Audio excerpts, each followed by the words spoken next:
मागील 2-3 वर्षामध्ये टपरीपासून ते हॉस्पिटलपर्यंत कुठेही जा, लोक चर्चा करत असतात.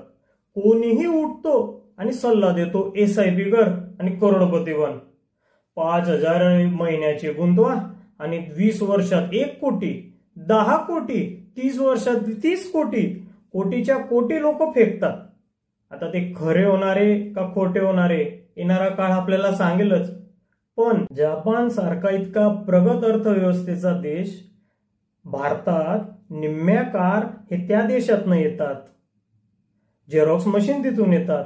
त्या देशाची रोबोटिक्स मध्ये इतकी प्रगती आहे. अशा देशाची अर्थव्यवस्था 1990ला जी कोसळली, म्हणजेच त्यांचा स्टॉक मार्केट जो क्रॅश झाला त्याला तब्बल 15 वर्ष तो मंदीत राहिला आणि 1990चीच लेवल परत त्याला अचीव करण्यासाठी 34 वर्ष लागले. ते आता अलीकडे 2013ला घडलं. मित्रांनो, मग 1990च्या आधी ज्यांनी त्या देशात म्युच्युअल फंड, SIPत पैसा लावला त्यांचे तर दिवाळी निघाले ना, ते झाले का करोडपती? हे का घडलं? भारतात पण असं घडू शकतो का?